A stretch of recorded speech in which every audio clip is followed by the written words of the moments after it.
Having read as much as I could about these events, I would like now to put in writing and on the net my thoughts and predictions. The left liberal media, as usual, are criminal in their misuse and perversion of language. They are labeling Anders Behring Breivik as either an extremist Christian, a fundamentalist Christian, a far-right nutcase, etc. Let us look at the facts.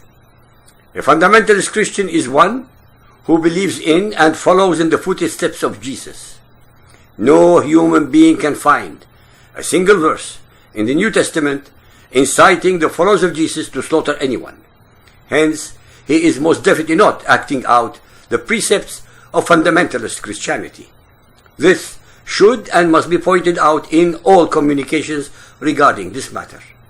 On the other hand, this man is most definitely a Norwegian nationalist who is worried sick at the fact that his country is being flushed down the sewer of political correctness by allowing his nation to be flooded with Muslim immigrants. Muslims who will never integrate in any society that does not follow Sharia. His is a political and not a religious act. Furthermore, he is not a nutcase, nor is he out of his mind, no matter how horrible his actions were. From his perspective, he is making the ultimate expression of rebellion against the current left-wing political establishment elite, who are willingly and willfully destroying the very Judeo-Christian liberal foundations of his people. That is why he did not attack Muslims. He slaughtered the children, relatives and supporters of the very politicians running his country. He has started what I believe to be the first step of a European civil war, a war that I predicted on numerous occasions in my radio talks, that will be initiated and developed by ordinary men and women in Europe who have had enough of sucking up to Islam, Muslims, terror and Sharia. They know that these left-leaning liberals are aiding, abetting and colluding with the very Muslims who publicly and very clearly declare their intentions to Islamize, subjugate or exterminate all those who are not Muslims. During and after the Geert Wilders kangaroo trials in the Netherlands, I asserted that the peoples of Europe are worried, that their politically correct leaders are out of step with the people, that they are out of touch with facts and or reality, that the people will revolt. What is happening in most European countries as we speak are new, offshoot political parties whose agenda is to limit and even reverse the flow of Muslim immigrants who are gaining 15 to 20% of the electoral votes even though they have no political track record. In summation, this terrorist is not misguided. On the contrary, he is an extremely focused, calculating, selfless, single-minded man. He has temporarily and intentionally turned himself into a highly organized and efficient killing machine to make a political statement, no matter how vile his deed was. From his perspective, he is only countering the shallow and discredited tactics of the liberals who are supporting the very enemies of democracy, the Muslims. Already, the left-wing liberal media are trying to make him into a Nazi. It is ironic that they are labeling him a Nazi as if this were an insult.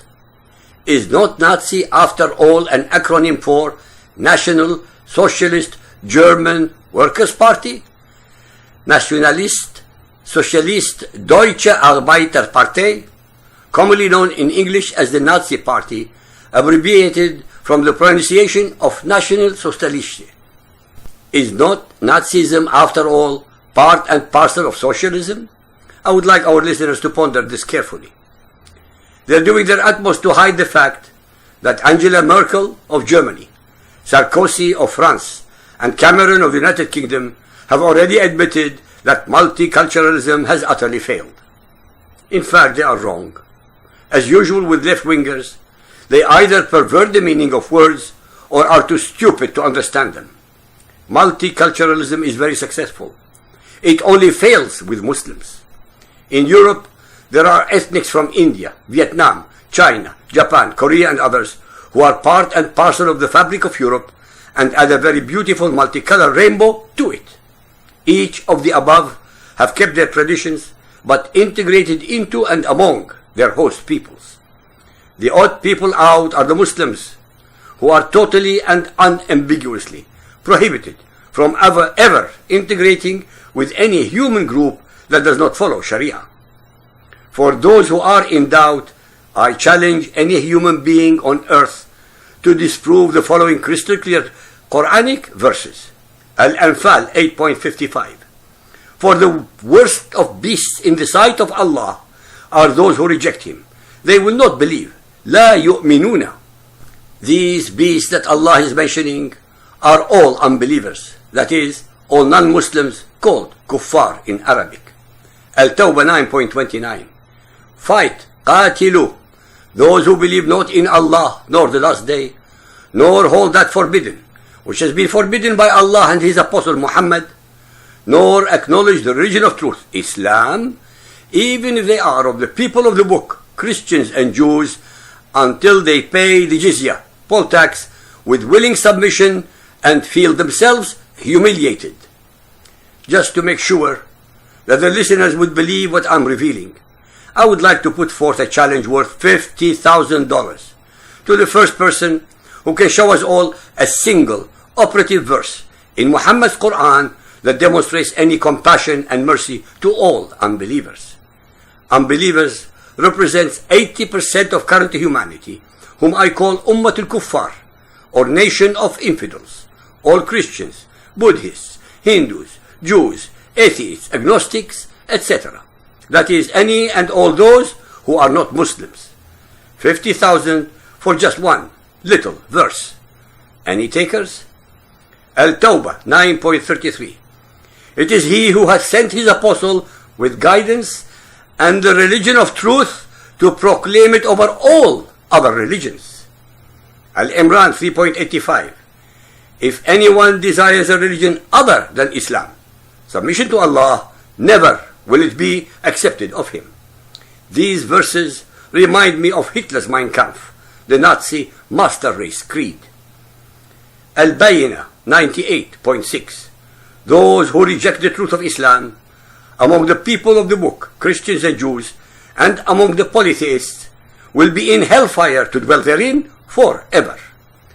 They are the worst of creatures. Al-Ma'idah 5.51. O ye who believe, take not the Jews Yahud, and the Christians Nasara, for your friends and protectors. They are but friends and protectors to each other, and he amongst you that turns for them for friendship is of them.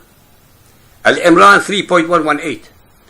O ye who believe, take not into your intimacy those outside your religion, pagans, Jews and Christians. They will not fail to corrupt you. They only desire your ruin. Rank hatred has already appeared from their mouths. What their hearts conceal is far worse. Ladies and gentlemen, is there anyone listening who has not absorbed or understood the hate-mongering, war-mongering, misogynist, racist, vile, and most assuredly ungodly verses that I just recited from Muhammad's Quran? What Anders has done is most certainly not his normal nature or pattern of behavior. He has actually intentionally targeted the appeasers and supporters of Islam with the bitter taste normally experienced by the usual victims of Islam. As a rule, when Muslims carry out such atrocities on each other or outsiders, most people in the rest of the world have been programmed to shrug their shoulders and indeed turn a blind eye to anything that may possibly further offend or upset the perpetrators of these acts. What happened in Norway is a shock simply because blind supporters of Islam are not currently accustomed to experiencing firsthand the extreme violence this very rare case inspired in this young man out of sheer frustration and anger, bottled up without lawful means of expression in the stifling politically correct death throes of the Western world. For the last 65 years, these left-leaning political parties in Europe have been practicing social engineering upon their own people. They have been under the utterly misguided idea that all humans are equal. Humans are equal under the law. They are entitled to liberty, freedom, and the pursuit of happiness. Otherwise, they are not equal. Some are more productive, inventive, and/or creative than others. Because of these erroneous policies, the standard of education in Europe and even in the United States of America has plummeted because of the assumption that the standard should be lowered for the new immigrants so that they do not feel unequal. Although I have nothing but revulsion at the monstrosity of his actions, nonetheless, I fully understand where he is coming from. During his trial, he will prove to be very sophisticated, articulate, and forthright. His mission, as he perceives it, is to save Christian Europe from Islam. Believe it or not, there will be more copycat acts like his in many other countries conducted by both Muslims and nationalists. Whether the leftists like it or not, Europe will not be the same after this horrible event. Europe will undergo an even more traumatic experience during his trial.